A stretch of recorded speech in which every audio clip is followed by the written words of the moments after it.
I've received some questions, as you all know, and I'm now going to try and give some answers. I've started with some of the more important or more interesting questions. There are lots of more detailed questions towards the end. This is the best question, although the person who formulated this question didn't include it in his list of questions. He included it in a kind of preface. He did not include it as a criticism. He, in fact, enjoyed the comedy.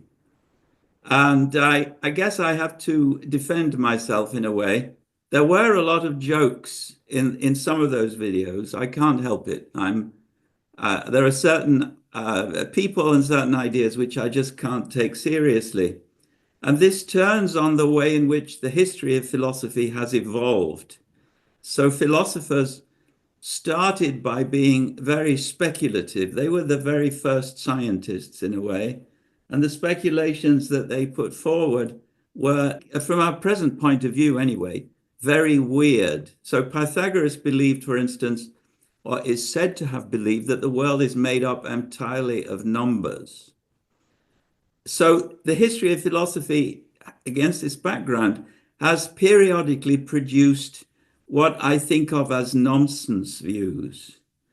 And that's why in the course of the history of philosophy, and this most especially in the 20th century history of philosophy, when I grew up, the idea that you should fight back against the nonsense views by means of very strong arguments, but also by means of jokes, where the views themselves were just hilarious. And so that's the world in which I grew up, and that world is expressing itself in the videos that you've been, I hope, somewhat enjoying. I do not believe that philosophy is just a comedy enterprise. I take philosophy very, very seriously. However, there are some kinds of philosophy that I take less seriously. Some of my greatest philosophical heroes were, in fact, German philosophers. But the mainstream of German philosophy, I do not have much time for. Well, Germany didn't exist during the period, the heyday of great German philosophers such as Hegel and Kant. What we had instead were many large or small principalities, or in some cases, small republics. And each one of the princes, and sometimes the princes were also bishops, wanted to have a university inside their principality, and they also, as well as an opera house and so on, all the things you need. And inside those universities, each one of them had to have a great German philosopher. And the result was a kind of war between different principalities on the level of who can harbor the greatest philosopher. This was not conducive to modesty or simplicity or rigor even of philosophical views. It was conducive to very extreme philosophical views, in a certain sense of extreme, primarily taking the form of idealism, which says in one or other of its versions that the real world does not really exist, it's merely a projection of our ideas. That's a simplification of many, many views. There was this question: would ontology need to be an independent discipline if we didn't have all these data? And the history of ontology, including the history of ontology in the German-speaking world in the 18th and 19th century, suggests not. So this leads us to the question of the distinction between ontology on the one hand and metaphysics on the other hand. Metaphysics was a core part of philosophy already at the beginning of the discipline, which came more or less with Aristotle. There were people of note, such as Plato, earlier on, but Aristotle was where metaphysics really began, and it can have reasonable claims to be the first contribution to science. And a lot of what we do today in ontology is based upon what Aristotle was already doing in his metaphysics. Metaphysics was it wasn't an independent discipline, it was the core discipline of philosophy. In around the 17th century, the Latin word ontologia was coined to mean more or less the Latin equivalent of metaphysics in Greek. Now, metaphysics in Greek actually means the book that comes after the physics in the collection of books that was created by Aristotle's students on the basis of lecture notes. It's about what it is to exist. So if the physics is about specific things that exist, metaphysics is about existence or being itself. Ontology today, it has its roots in Aristotle. It even has its roots in Aristotle's understanding of being, but it's very different from what Aristotle had in mind, as I think we all know by now. We need expressive ontologies because we want ontologies to help us deal with all of these data that have appeared and that are causing increasing problems because the data systems are forming more and more silos and thereby creating silo problems. And the more data that you have and the more important the data are, the more important it is to try and solve the problem of silos. And now we have all kinds of issues which arise when we try to solve this problem. So we want to use ontologies to describe the world about which we have data in such a way that we can tag the data or embellish the data, enhance the data in such a way that where data in silo A are about the same thing in the world as data in silo B, then that will become apparent because of the ontology treatment of the corresponding data in silos A and B. The de facto standard for formulating these enhancements of data is OWL, the web ontology language, which is a fragment of first order logic. It's a very small fragment and it's a very low expressivity fragment. You can't say very much using OWL. Particularly, you can't express relations other than two-place relations. So you can't express three-place relations in OWL. You can't say the ball was bigger on Tuesday than on Wednesday, because that would be at least a three-place relation. In first order logic, you can have relations of any number of places. There are all kinds of things which you can express very naturally in first order logic, which you can express only partially and with difficulty in OWL. However, OWL is the de facto standard because OWL works very well with computers. First order logic has problems if we try and use it on a computer. Specifically, we can't work out immediately whether a given proposition in first order logic is consistent with the axioms of our ontology. However, day by day and month by month, we are moving in a direction where we will have a better treatment of first order logic on the computational side. And so intelligent ontologies should keep both of these alternatives in mind.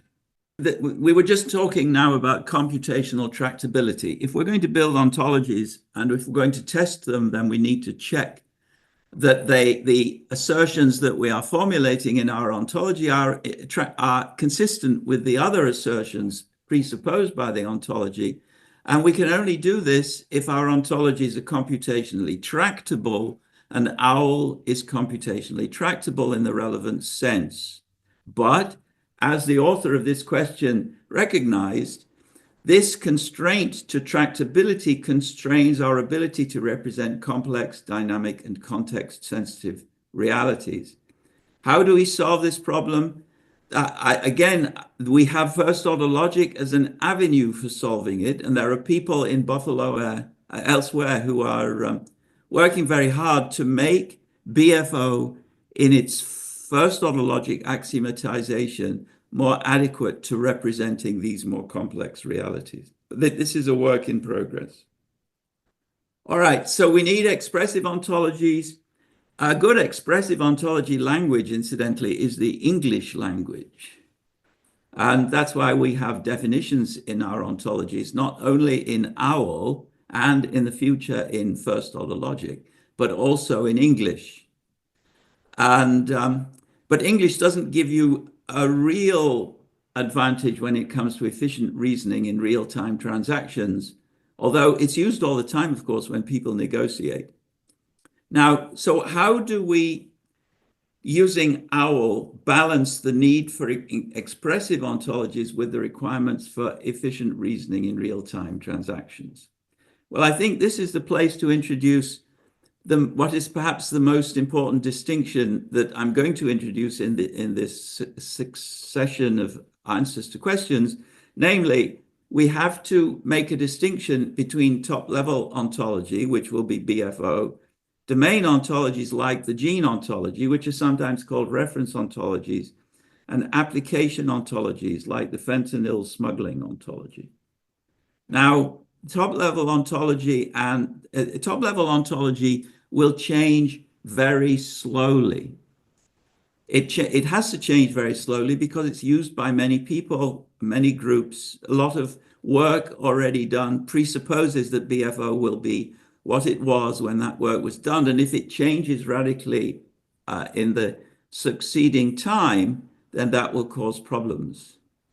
Domain ontologies can change a little bit more rapidly to address the requirements for efficient reasoning in new kinds of real-time transactions. So when we have when new data is being added, new data types, new kinds of entity are being represented by means of these new data and data types, then we may need to extend our domain ontology in such a way that we have corresponding terms and corresponding relations in the domain ontology. But that will be and should be a very careful and slow and modest process. We shouldn't change the structure of a domain ontology because we have new kinds of data. That kind of change, namely changing the structure, is a job for what we call application ontologies.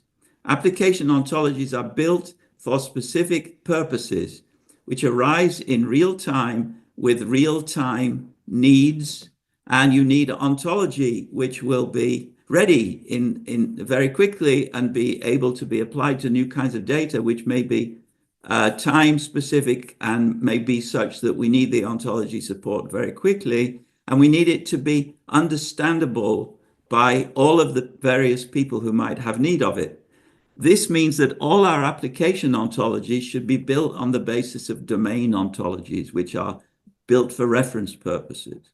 In this way, they will be more easily built, they'll be more easily teachable, they'll be more easily understandable, and they'll be of higher quality. But the application ontologies can change very quickly. They won't need the high expressivity axiomatizations that are required by the top level and domain ontologies. All right, now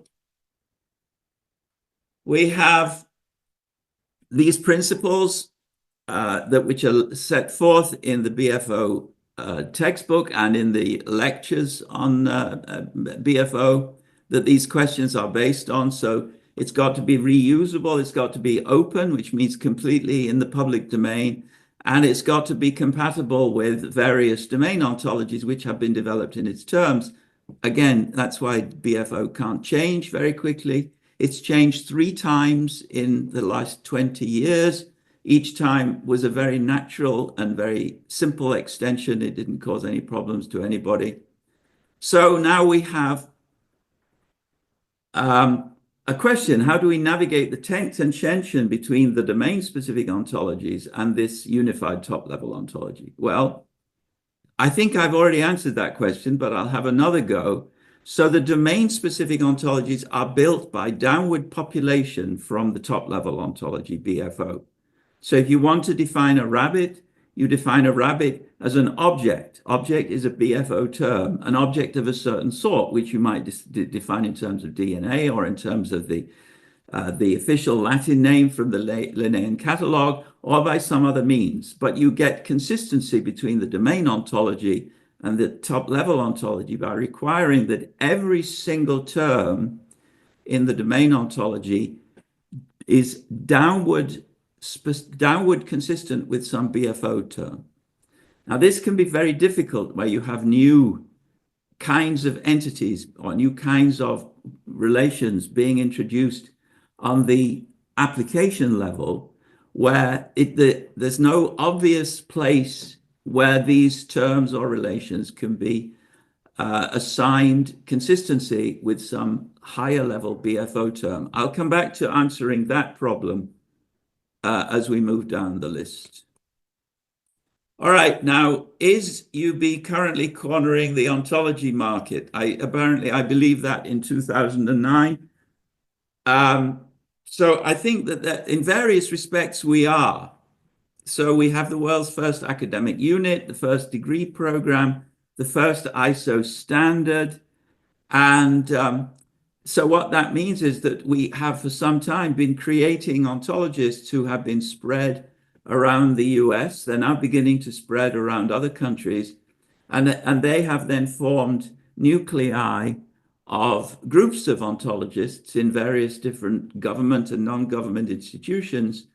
And I think we dominate the market in the following sense. There are many ontologists out there. Some of them work for Amazon, some of them work for Google, some of them work for car companies or for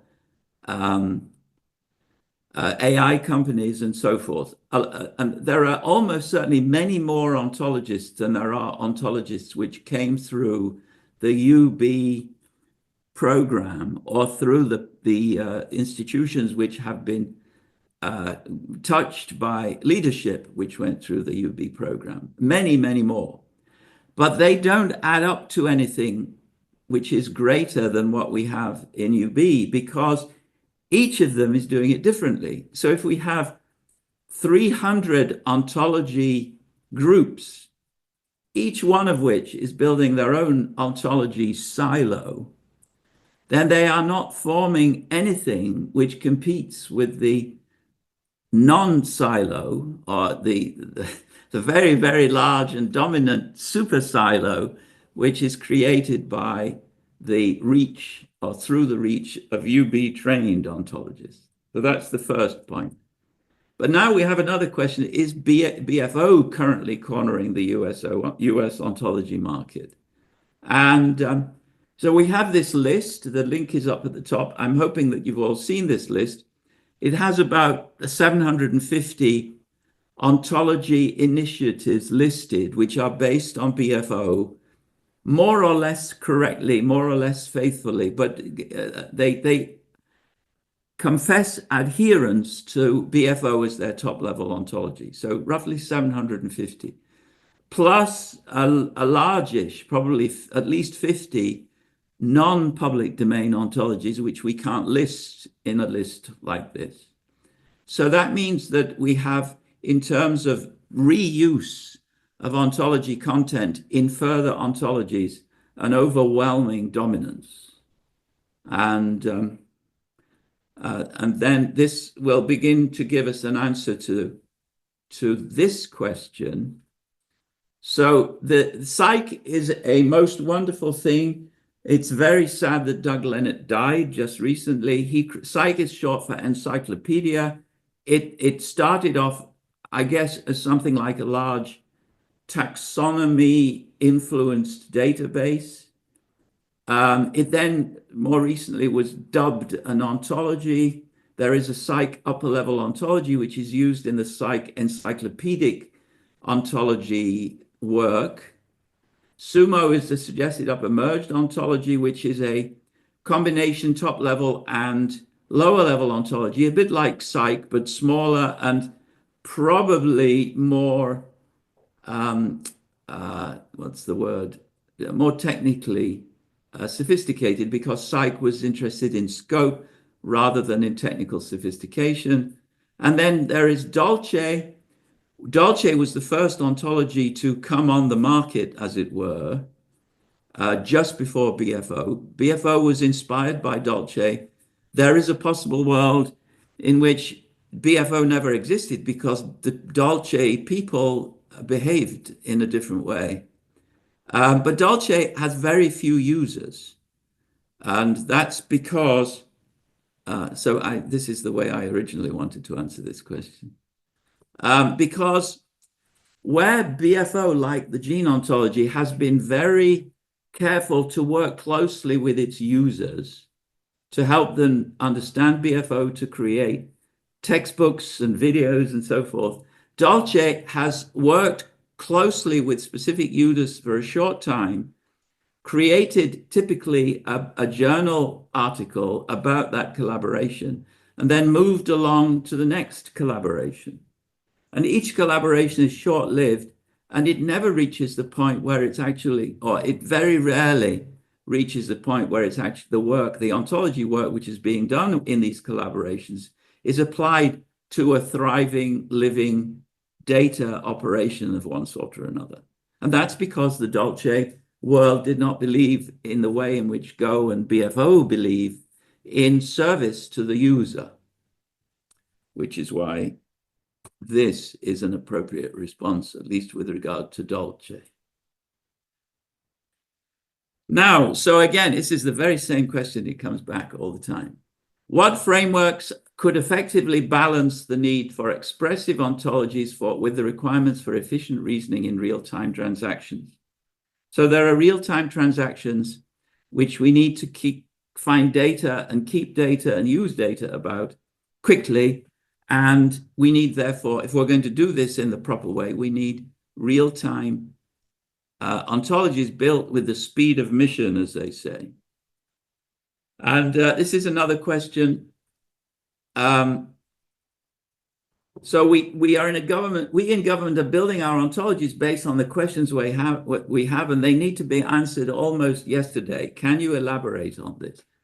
So now what I am saying is going to repeat what I said earlier. If you have ontologists in your government institution who are drilled, trained and have a kind of loyalty to the top-level ontology and to the domain ontologies, and I should mention the mid-level ontology also, then they will find it's much easier to build high-level application ontologies quickly and in such a way that they do not form silos with other application ontologies that are being built by one's neighbors in the next building or the next office. And this is a point which I would like to emphasize. So I said that BFO and the CCO and so forth have a strong commitment to serving the user. Now, one important feature of ontology use or ontology building is that you should work very hard to ensure that your ontology is future-proof. And what future-proof means is that when the people in your office next door who've been building a second-hand car ontology, once they have a need to understand where fentanyl can be hidden in this second-hand car, then your two ontologies are going to need to work well together. That's a very bad example of a need for future-proofing, but I'm sure you can think of better examples. In order for an ontology to be future-proof, you need already to be anticipating how it will link to other ontologies, neighboring ontologies.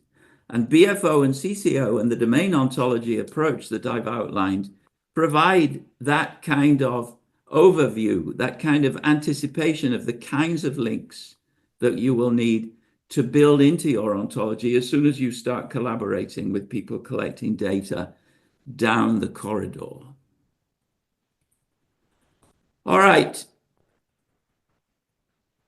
So this, again, it's the same problem. It's the same answer. How would you sell stakeholders? That means procurement people in government and so forth, on buying into the ontology idea where we have more pressing questions which relate to the application level and not just the need for this grand strategic effort. Unfortunately, for all the reasons that the grand strategic effort is down at the bottom, for all the reasons that I've been expressing, you need the grand strategic effort. You can't get away with just building application ontologies. having BFO around is very useful. Having CCO around is very useful, and other domain ontologies. But the important thing is to convince those people who are in charge of strategic decisions on the stakeholder level that it's not just the application ontologies that they see at work, which are important. It's future-proofing those application ontologies so that they will still work in 2 years' time, and they'll work even better in 2 years' time. All right, so just so that you can see, this is describing a hub and spokes framework, and with BFO at the hub. So how do we convince the leadership in the corporate world or in the government to use ontologies, which are difficult, expensive, fangled, when they could just have a terminology or a lexicon or a thesaurus or a dictionary that would allow information on interoperability throughout the industry? I would say I've looked at some of these lexica and at some of these dictionaries produced by government agencies. The very best one is the dictionary, what used to be called the Dictionary of Military and Associated Terms. They change its name periodically. I think it's got a new name. This is the Dictionary of Terms Used in Joint Doctrine. It's very important because the purpose of joint doctrine is primarily to train warfighters to understand the words used by commanders immediately in the thick of battle. And that means that they need to learn the definitions in the Joint Doctrine Dictionary so that they have a thorough understanding of what they're being commanded to do. Now that raises the level of definitions in the Joint Doctrine Dictionary, but still, it's not good enough. It's the best there is. That first of all, although this is against the official rules, which are part of US law, because the Joint Doctrine Dictionary is a creature under a US law, they break one of the rules, which says no circularity of definitions. The reason why they broke this rule without realizing it, and when I told them, they stopped working with me, is that they have circularity of the second order. So first order circularity says an A is a type of B, and the B is a type of A. So you get circularity. You don't understand A or B from those definitions. The second order circularity says an A is a type of B which sees, and a B is a type of A which sees, and a C is a type of A which Bs, and you get circularity then, not between two terms, but between two terms at one remove. That wasn't a good example, but still you get the idea. And I could do that by turning the definitions in the Joint Doctrine Dictionary into an ontology called the Joint Doctrine Ontology, which enabled me to create diagrams of the ways the terms in the Joint Doctrine Dictionary are organized ontologically. It's not a very thorough ontology. I only used the relation ISA in designing the Joint Doctrine Ontology. But that was enough to throw light on a number of significant features of that ontology. And so what I'm saying is that even if your leadership is only willing to commit to a terminology or a lexicon or a thesaurus, that can still cause problems unless it's organized in the way that ontologies would say that you should organize it, because ontologies are such that you can test for these kinds of errors, not just circularity, but other kinds of errors. And so I would say that if the leadership insists that they only want a lexicon, then you say, well, we can produce that. We'll produce it in a much more efficient way if we can build an ontology first, and then we'll generate the terminology automatically. And with regard to the daunting project, I have been able to convince leadership in various very large organizations that this is not such a daunting project. And it's getting easier, of course, because there are more and more good quality ontologies which exist and which can be used not just as exemplars, but also as a part of the ontology that you need to build for your new set of leadership people.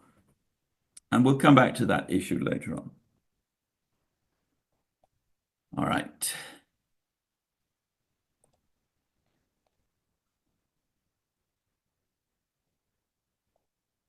All right, now, why should they invest money into such a daunting project? Now, one answer, which is a very interesting illustration of what I'm getting at here. There are many, at least there used to be, I think there are fewer now, large pharmaceutical companies in the European Union. And these pharmaceutical companies have huge amounts of data about molecules. And they keep their data about molecules secret, or at least they did until just a few years back when the European Union convinced all of them to agree to allow certain kinds of basically small molecule data which are not really the product of super original research in pharmaceutical chemistry, to get all of those simple molecule data declared to be pre-competitive and to be completely open to sharing in the public domain. And they agreed. I'm sure they were bribed in some way by the European Union, but they agreed to this. And the idea has spread to other areas now, and not just in the European Union. There's a similar idea, I believe, in the US. So this is one of the ways in which the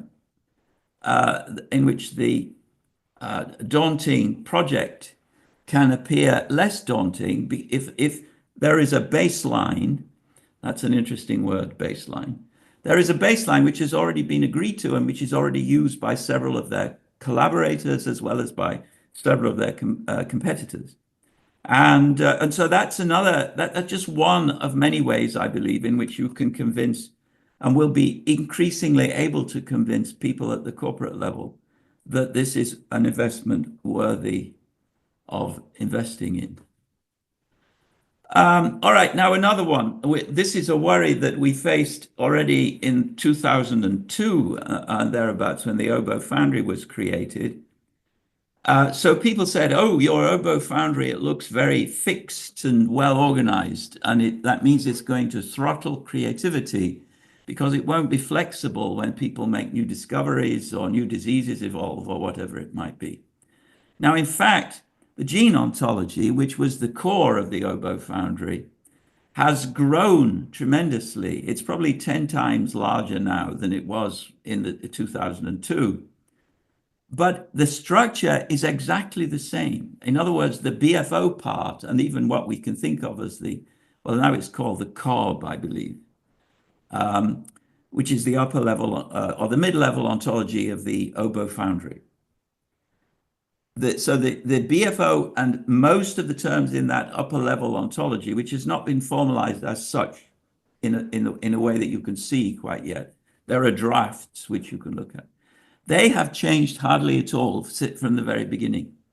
There are still cells, there are still tissue, portions of tissue, we should say. There are still organs, there are still molecules, there are still protein molecules, there are still amino acid molecules, there are still immune processes, there are still sleep-wake cycles and so on. Most of the basic structural features of the Go and of the BFO, parts of the Go, are exactly the same as they were from the very beginning. The Go was built by very clever people who knew their biology. And that is the experience that we've had in every domain where BFO has been applied over longer periods.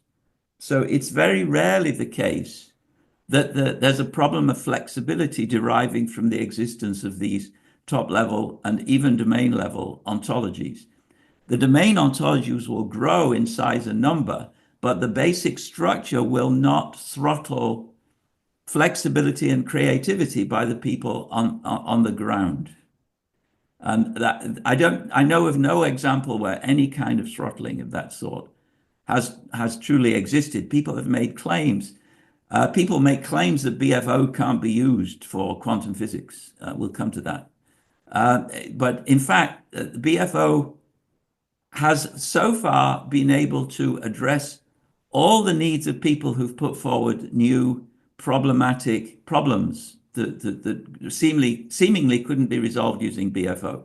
We always find a way, even if it means adding an extra term to BFO, which we did twice, because there have only been two revisions of BFO on the term level in its entire history. Other revisions were revisions, for instance, involved in the move from OWL to OWL2.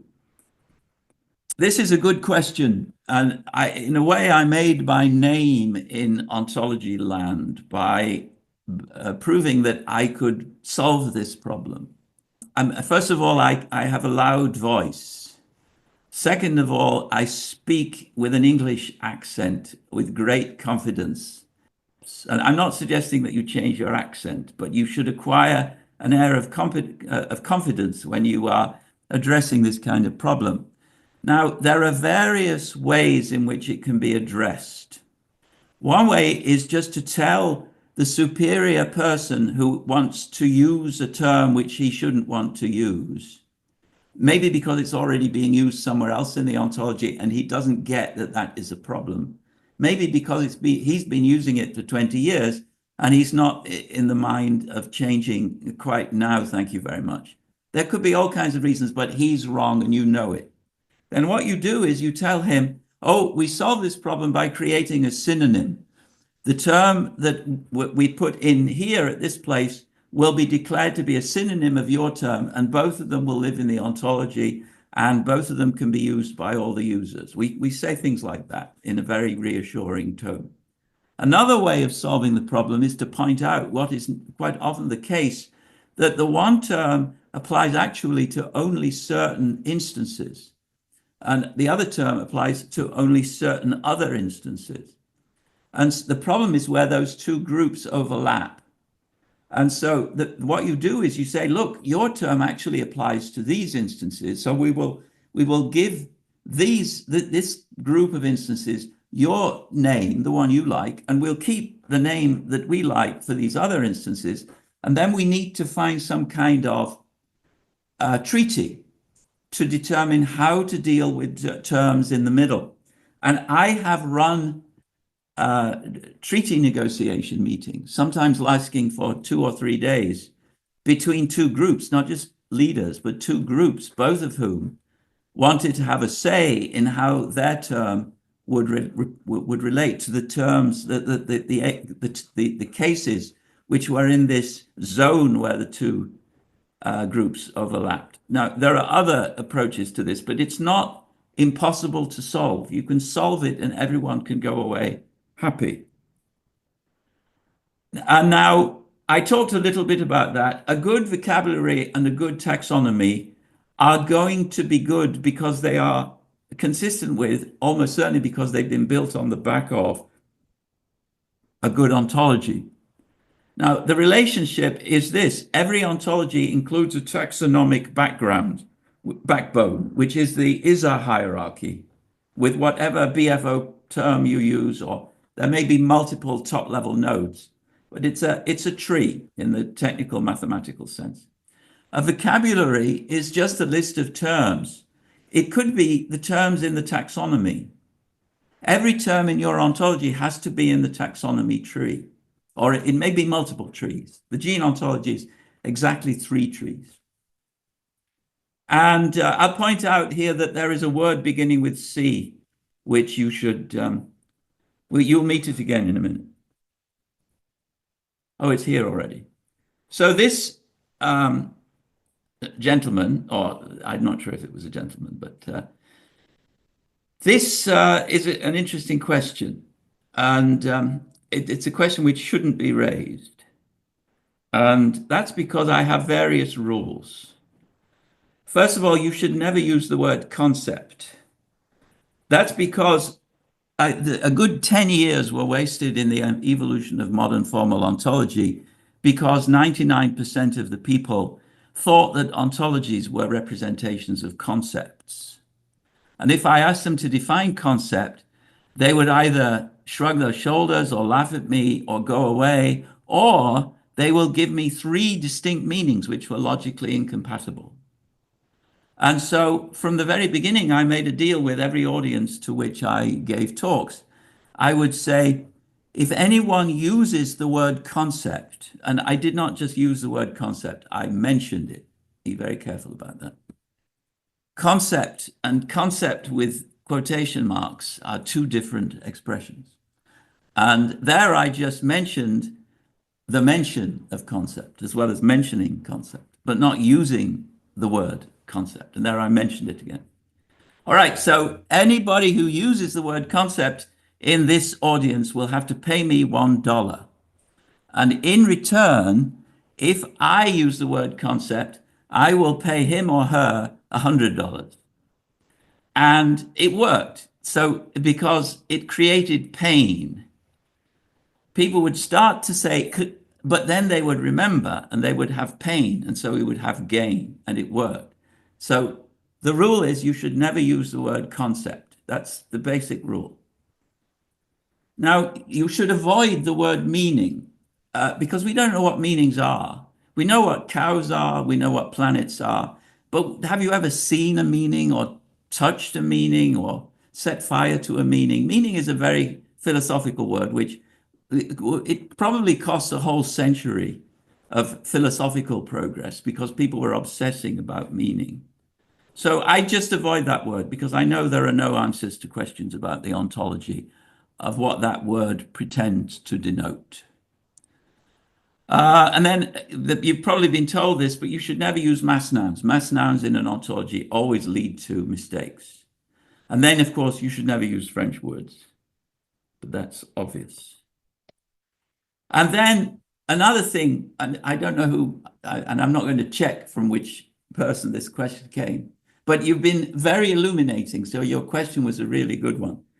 When you're writing about ontology or about anything, you should never use sneer quotes, which people use when they're not quite sure what they mean. And anyway, I think he or she was in fact not using sneer quotes here.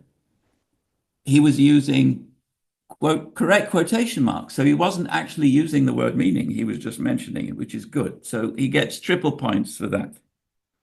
So he now has more points than anybody else, namely 3. All right, or she. So another lesson that we learned from this question is correct use of quotation marks. You have to get used to using quotation marks correctly. You have to remember this basic axiom. And if you're speaking, when you say Oxford in quotation marks, you make the quotation mark sign with your fingers. I'm doing it now, but you can't see me. That to learn that is to learn a big chunk of truth value semantics. It's the basis of Davidson's theory. I nearly said meaning then, but of course I didn't say it. And now the opposite is what you get when you use ISO 15926 as the basis of your ontology. And it's so horrible that I wrote a whole paper about how horrible it is. And misusing quotation marks is only the beginning here. So I'll give you just one example of the horror story. I'm a hero in Norway because ISO 15926 is part of Norwegian oil law. And everyone in the country hates it. And so they made me a hero. I didn't make anything from my heroship. But anyway, so this is just one paragraph which you can read at your leisure. I'm not going to read it out loud. I might catch something.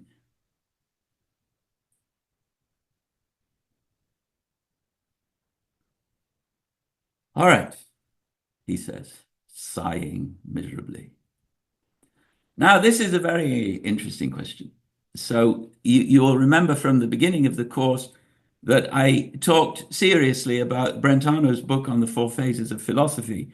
So we have an initial phase of rapid progress.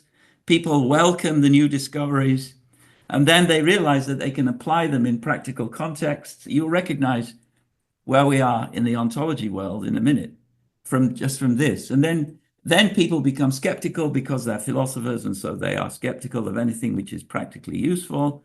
It's just cookery, they say. And then the skeptics give way to the mystics who just create nonsense. And I could go on at great length at that. So we have 4 cycles, each of which involved the same upward peak, then practical application, then a downward slide through skepticism, landing at the pit of mysticism, and then starting up again when people rediscover Aristotle, which is basically where everything starts. So these are the four phases, one more time. And then we start with Aristotle. After Aristotle, it becomes practically useful, but for instance, for psychotherapy, which is what Stoicism and Epicureanism are, and then for religion, because the Catholic religion, which was the only game in town for a long time, is based on Aristotle's metaphysics. And then you get the skeptics, and then you get the nonsense. And so what is it today? Well, we have 20th century in two blocks, but the analytic block is okay, it's not too bad, but the continental block in the 20th century is a horror story. We start with Brentano, who rediscovered Aristotle and taught indirectly through one of his students all the great logicians in the Polish school who started semantics and mereology and the other things which we use in ontology today. His greatest student was Husserl, who was the first person to use the term formal ontology and to illustrate what it might look like in his masterpiece called The Logical Investigations. And then a great Nazi creep by the name of Heidegger stole some of Husserl's ideas and turned them into a death cult. It's not clear that he actually killed anybody, but I'm doing the humor thing now, right, Ryan? And then Heidegger infected the French, and there we got again to the pit of mysticism. And then, so you remember that there's another story to be told about the initial rising phase of empirical wonderment, where a new science is born. And in this case, we're interested in the birth of the new science of ontology, from Brentano to Ricucci. And this is all I need to say about this, I believe.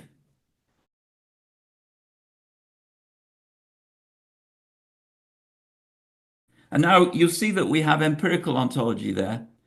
And we have this question, you assert that ontologies like Go are part of science. How does one experiment on an ontology? Now, I wrote a paper called Ontology brackets Science to distinguish from ontology brackets engineering or ontology brackets philosophy. And that paper describes what I believe about the role of Go in the medical biological world. It's not an aid to computing. It's not just a taxonomy or a terminology. It's actually a scientific, I don't want to say tool. It's a contribution to the science of biology because it creates in a systematic way new and correct and consistent terminology, and it places that terminology automatically in the right taxonomical and other hierarchies that form the Go. So it becomes a part of the scientific activity. How do we do experiments with an ontology? Well, anyone who's built an ontology seriously will know that there is a phase in the building when you don't quite know how to go at some specific turning point. And what one does is then build the ontology in both directions and see which one works. That is an experiment. There are many other similar experiments, but that's an illustration to prove this particular point. And now,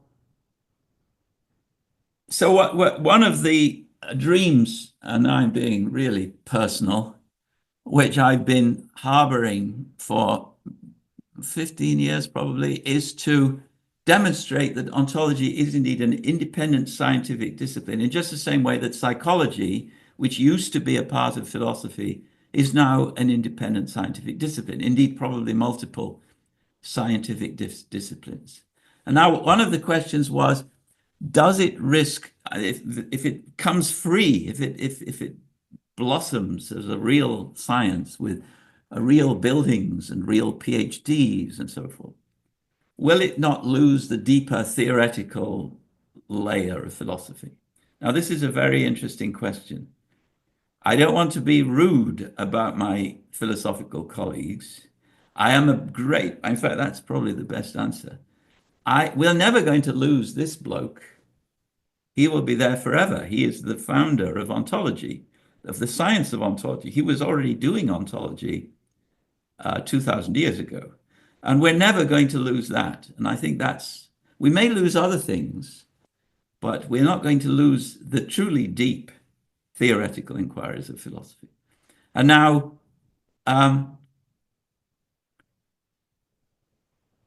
this is a question. So is Aristotle really going to be relevant when we're dealing with the world of large language models, the world of emergent properties of complex systems and so forth? I said earlier, BFO has been charged with being unable to deal with this or that entity, for instance, with wavicles in quantum physics. I'll come back to wavicles in a minute. So far, as I say, we've had to make 2 additions. We may have to make further additions, and there will be small additions because that's the only way BFO can work, in order to deal with new complex systems which arise. But the fact that they're complex doesn't mean that they're not susceptible to a treatment, or rather doesn't mean that the data about them is not susceptible to a BFO treatment. A rabbit is really complex, but it's an object in BFO nonetheless. That's the main thing I want to say. And but now there's one other way in which we might have to go in the future. So quantum physics is in a very bad way. There isn't really one quantum physics.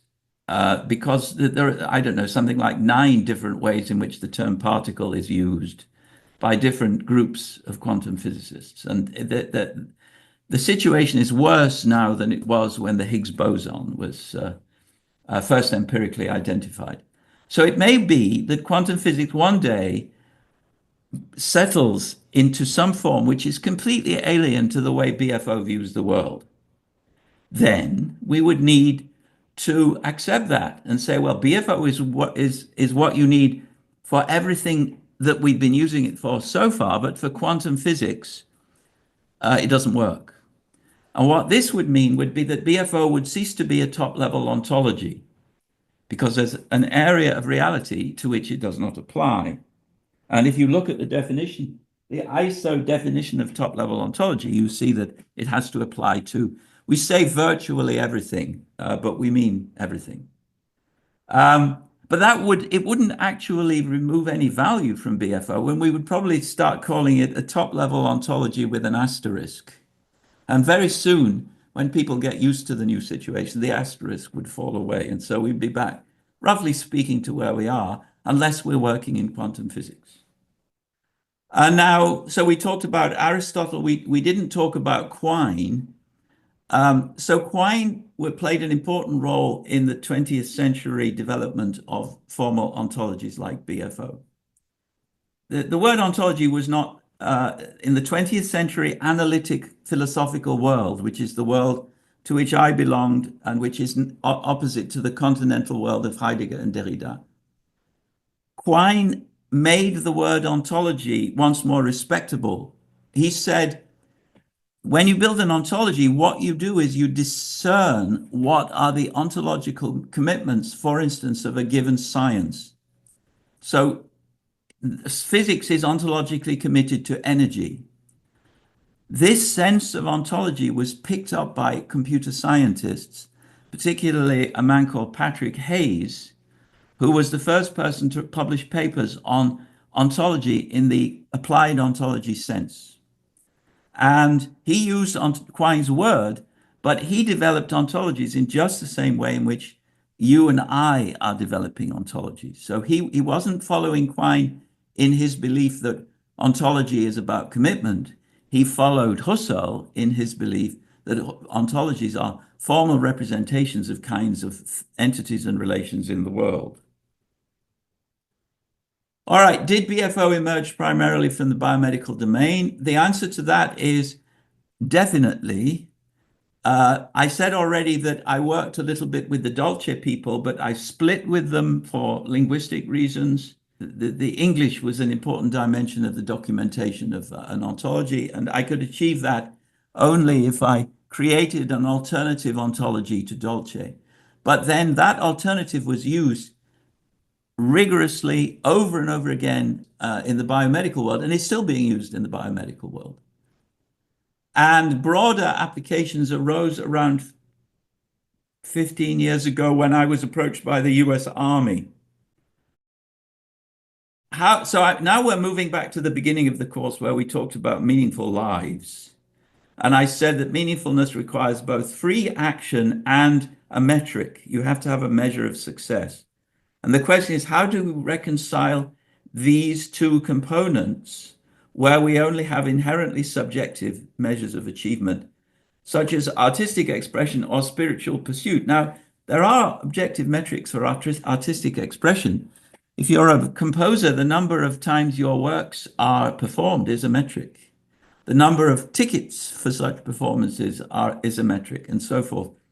Or with a spiritual pursuit, so the Catholic Church keeps track of people's attendance, a little bit at least, to Mass, and it's a kind of requirement, and it's an objective metric, even if no one actually, including you, counts the number of times you follow obligatory masses. But if you do count, then you get an objective measure.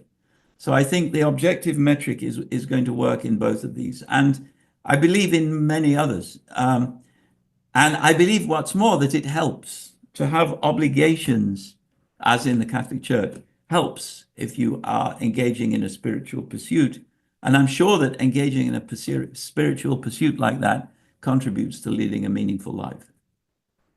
And then how do we keep personal bias from impacting its evaluation? So you don't, but you know that you're allowing personal bias to influence the metric. And so the work that the metric is supposed to do, it's not doing. And you know full well that it's not doing it because you're not keeping track. So the system works only if you are honest about the metric. Can a life be considered meaningful if its goals are never fully realized? Or does success define the meaning? And now, I think that a mathematician who spends all his life trying to prove one theorem, and he proves 99% of what he needs to prove, but he dies before he dots the last T in the proof. I think he's leading a meaningful life. And everybody in subsequent history will say that he led a meaningful life because he showed how to prove this really important and difficult theorem. So that's the first one. The second one is more interesting. Would you award meaningful life marks to a perfectly successful demon? And of course, that means Derrida. How helpful or damaging do you find the inclusion of former philosophers? So I have trained many ontologists, and I've worked with many ontologists over 25 years anyway. Among the 10 or so best, I think 7 of them were philosophers. So those of you who are not philosophers, you have to work extra hard to join the list of 10 best ontologists that I have influenced. So philosophy obviously helps, but it can also hinder. It helps if you start with Aristotle. This is a question which I've been addressing myself in various writings on the topic of document acts. Searle, I think, who thought that promising can give rise to a claim which can exist for a longer period, he thought memory would suffice. But many promises are made in banks and other commercial environments where memory certainly does not suffice, and there you need documents.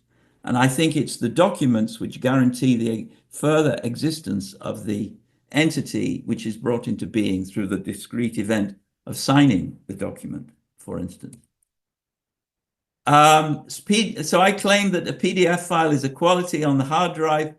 Does this not ignore the discrete entity that is the PDF file in question? No, because the PDF file is a generically dependent continuant in BFO terms, and the etchings or the magnetic signals or whatever they are on the hard drive of the laptop are concretizations They are patterns on the laptop, which are concretizations of the GDC, and the PDF file itself is a GDC. How can we balance the need for standardization in government ontologies with the need to protect sensitive information? That is a very difficult problem, which basically the idea that I'm working on is that all government ontologies, at whatever classification, will at least be labeled in such a way that people who do not have the necessary clearance know that they exist, so that someone who does have the necessary clearance can check for compatibility with what the non-cleared person has been tasked to build. And I know people who are in precisely this situation. It's a very difficult situation. To what extent can BFO, etc., which aim to represent objective categories, truly account for socially constructed categories? As I say, over 20 years, I have never met a case where BFO could not deal with a particular kind of entity. A disorder is a disposition in BFO terms. And actually, sorry, I take that back. A disorder in BFO terms is a fiat object entity. It's a part of your body. In the case of a mental disorder, it's a part of your brain. Now, that part of your brain is doing special things, of course, which is why we call it a disorder, but it's not a problem for BFO. And subjective entities are not a problem because they're always instances of some category, and that category will be, according to what we've treated of so far, capable of being treated by using BFO. Now, if you think of a work of fiction, it may be that Sherlock Holmes or fictional character is not well treated by BFO, maybe, but then that's because there is no such category. There is no such thing as Sherlock Holmes. And if you believe that there is such a thing as Sherlock Holmes, then you're making the same mistake that children make when they believe that Santa Claus exists.